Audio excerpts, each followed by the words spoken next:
All right, y'all, some, I might use the word astonishing new polling has come out in the wake of the FBI raiding Trump's home.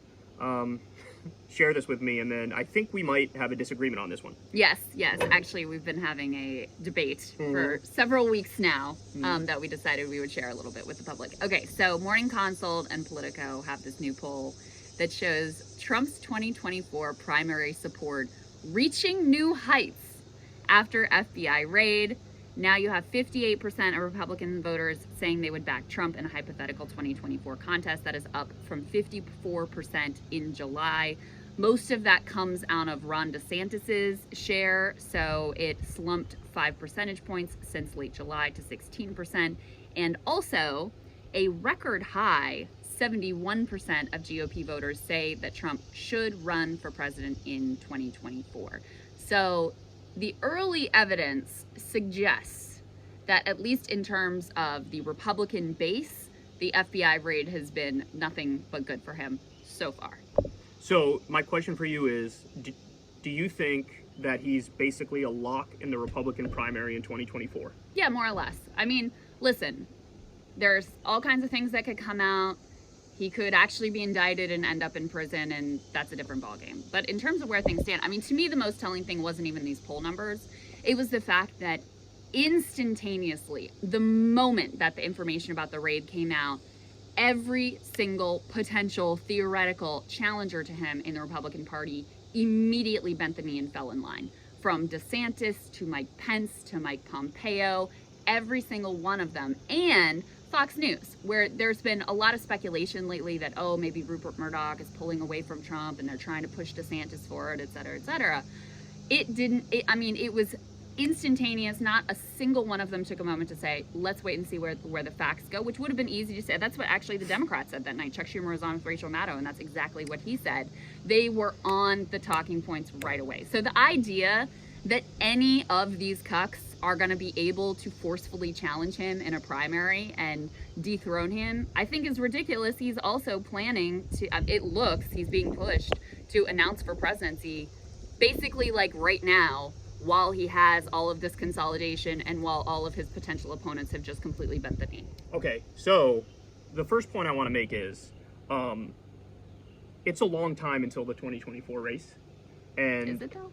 I think so. And the way things are piling up now, all you need is one of like 5 or 6 potential things to take down Trump. And so we could talk about the New York case where he's basically being investigated for tax fraud, for business fraud, for insurance fraud, bank fraud, and they're openly discussing this idea of the corporate death penalty for his companies. That's one way in which he could go down. We have the Georgia case, which is about the fake electors scheme, which the ball's already moving quite a bit on that front, and at least according to Eric Holder, who might be in the know in Georgia, he says that Trump's definitely going to get indicted on that front. We also have this thing with the FBI, and now the idea that he potentially took nuclear documents, speculation he may have given them to Saudi Arabia. So there's all these things piling up, and I even go one step further, which is, I know what the numbers say right now, and you're correct about them right now. Yeah. But when I look back at Hillary Clinton being investigated by the FBI, even though ultimately they didn't really get her on anything, just the fact that she was investigated by the FBI effectively was a net negative, and it was a strike against her. And so I think that dynamic can play out also on the Republican side. I think this notion of Teflon Don, which is a notion that I've argued for a lot. In fact, I was one of the early adopters of this idea. Like, everything you guys are doing to attack him is making him stronger. I now think that has become the conventional wisdom, and I think that conventional wisdom is actually pretty weak, where now you have people on CNN arguing that because he got raided by the FBI, he's definitely going to win the 2024 nomination, and it's really helping him. I don't think it's helping him at all. And to your other point about, everybody kind of fell in line. That's true, but remember back in the day what Hillary said, there's the public position and there's the private position. And the public position of all these Republicans is like, oh yeah, you are being really hard on our man, and that is not fair. When we just talked about how the Freedom Caucus was going to hold a press conference to defend Trump, and they just canceled that because they're like, oh God, this might actually be really bad and really different. And so I think when you have the entire DNC lined up against you, the entire RNC lined up against you, not every single, that's a massive overstatement, but a lot of Republican donors fleeing Trump, all these things add up to the point where I think it's basically a coin flip for the GOP primary, and then we could have a conversation later about the what happens to the general? Yeah. So I think in the general now, he is super weak. I even think half-dead Joe Biden, not knowing where he is, being totally senile, thinking he's in 1973 as he talks. I think that Joe Biden is a favorite over Donald Trump now, given all this stuff that piled up. And I do want to distinguish, because this is where we agree. There are a lot of galaxy brain takes out there that are like, this is going to actually help him make him politically stronger overall, not just with the Republican base. And I don't agree with that. I think, we're already also seeing polling to the effect of independents, even, majority in Florida are like, yeah, this was justified for them to search his property, because people logically are like, if I was concealing nuclear information in my home, of course the FBI would be at my door, and why should I expect it to be any different for the former president of the United States? So in terms of the general election, at this point, I agree with you that, it's a problem for him, and this is not the only problem he has. He's facing a range of investigations. I do think the January 6 hearings have been more damaging to him than I expected, et cetera, et cetera. In terms of the Republican base, all the things you mentioned, they don't believe the election was fair. They don't see it as a fake elector scheme. They see it as him righting a wrong. They don't see it as he was concealing documents and should be held to account. They see it as a witch hunt and the deep state and the FBI coming after him. That's why you see his standing more solidified. But hold on. Also on the piece of, 2024 is so far away. He is set to launch his campaign like any time. There's speculation he's going to launch before the midterms after Labor Day and lock in this advantage and this consolidation that he has right now.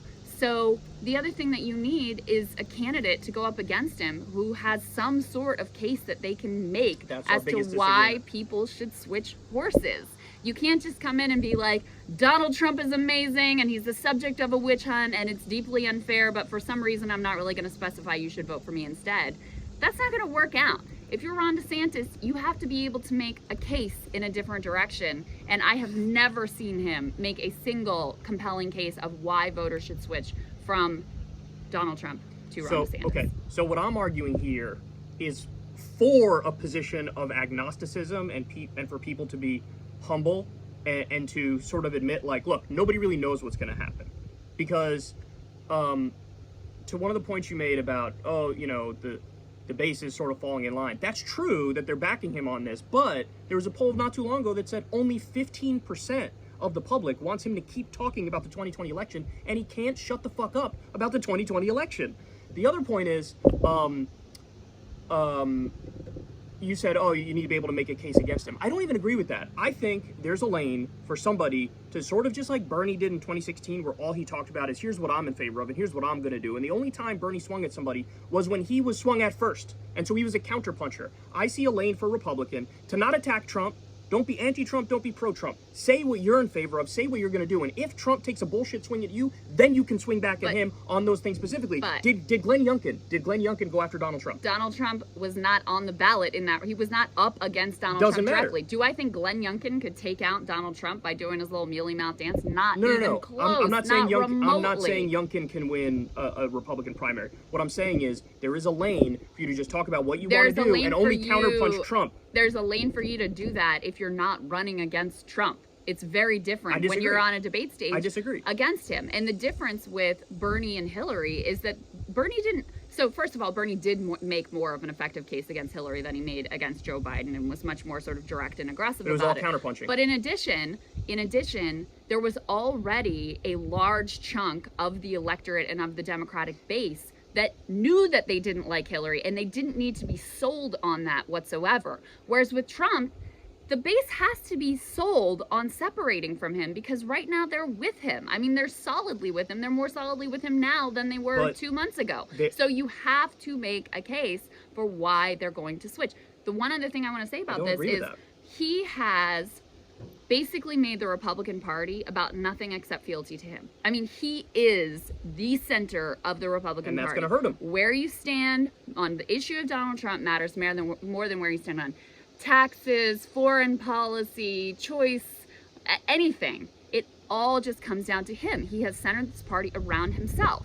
So the idea that you're going to be able to dissent from that and maintain a majority of the GOP base, it just doesn't make sense to me. He still owns this party. He still owns the media apparatus. When it comes down to it, and he's in peril, they all bend the knee. And the one moment when there might have been an opening to go in a different direction was right after January 6th, and they all cucked out and fell in line, and this is what they get. No, there's always an opening. Do you remember how sure people were both in 2008 and in 2016 that, like, oh, Hillary's got this shit locked up? A guy named Barack Hussein Obama came out of nowhere and slapped the ball right out of Hillary's hands. But just because, this idea hold on, that can't happen with Donald Trump is absurd. The guy's got 1,000 investigations. The guy's shooting himself in the dick every time he opens his mouth.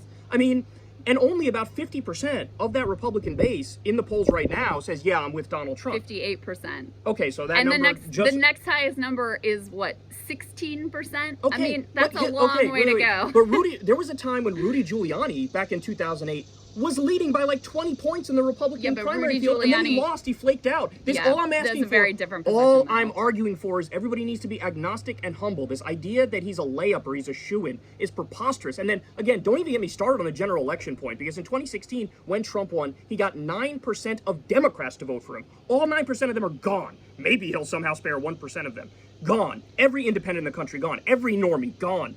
A significant percentage, at least 25% of the Republicans, gone. Like, we agree on the general election. Okay, on the general election we agree, but in terms of all I'm asking for the primary is a little bit of humility, because all these things pile up against him, and everybody's got this galaxy brain take of like, well, actually, in the long run, this helps him. I will grant you that the numbers show now it helps him. Not galaxy brain when it's the immediate. I mean, but what happens if one of those 5 things comes to fruition? Also, because we have seen this play out in the past with his base, where it doesn't matter what he's accused of. They don't believe the media. They don't believe that. They believe him, and whatever he says, that's gospel. So it only hardens them more to him. Only his base, though. Those are the key words. That's enough. In the Republican Party, because he has made that party about him, his base is basically the Republican Party. Final point I want to make on this. Yeah. I am much more swayed than you are by that video that was released by Fox News where they went to Arizona during the Trump rally. To be fair, I don't know if they were actually at the Trump rally and around the Trump rally, or if they were talking to random people on the streets in Arizona.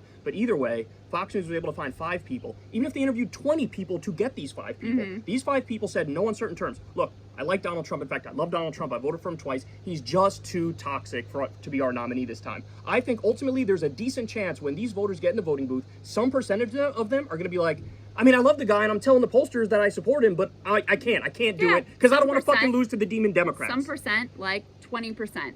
Not enough to win a Republican primary. All right, well, that's the crux of our disagreement. People can determine. Look, so your position is... And also that Fox News piece was total DeSantis propaganda cherry pick. True, but you would have gotten 0 people to say that a year ago. 0 people, Crystal. 0. Think about which candidates ended up then winning in Arizona. Every single one of Donald Trump's picks in Arizona. That's a terrible point. And Eric Greitens lost, and he was hopping on Trump's nuts. In Missouri, Eric Greitens lost. He's the Trump candidate. Trump did not back Eric Greitens. Yes, he endorsed Eric. And Eric won. Okay, nonsense. In Arizona, there was a direct Trump versus Pence candidate in the gubernatorial race, and the lady who was, the Trump candidate, she won. The Secretary of State candidate won. The AG won in race after race. No, it's not race after race. There are a few exceptions. No, there's not a few exceptions. Overwhelmingly, it has been Trump, stop the steal, 40% of them. Won these primaries. It's like 40% of them that are losing Trump's candidates. It's the reason that Dr. Oz won. It's the reason J.D. Vance won. It's the reason Herschel Walker won. It's the reason Carrie Lake won. It's the reason this guy Tim Michelle or Michael or whatever the hell his name is in Wisconsin won. He still dominates this party. Look, it's all about him. So final point, just to sum up our positions. You think he's a shoo-in for the Republican primary. My position is I'm agnostic on whether or not he's going to win. I think he is. I wouldn't say it's 100%, but I think there is a much more likely than not chance that Trump wins, and you think it's 50-50. No, I think it's 60%. I'll give him 60% chance. I've persuaded you, because at the beginning you said it was a coin toss. No. Yes, we'll take that as I won the debate, guys. It's these numbers that pushed me from 50 to 60%. These numbers that he initially went up. But again, the reason why I'm reserving judgment more so than you is that I think if one of 5 things falls into place, he's donezo. This is not Russiagate. This is categorically different. When the feds are sniffing your butthole, these motherfuckers have a 98% conviction rate, dog. Yeah, and I don't know that even him being indicted or convicted would be He enough could to be in- shake he his could be face, in and prison. I'm not kidding. He It could could be in prison. it could be even like they would love him even more. I could see it. He could be in prison. I could see it.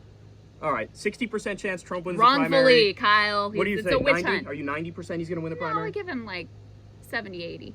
Okay, 70-80 versus 60. You guys determine. We'll talk to you later.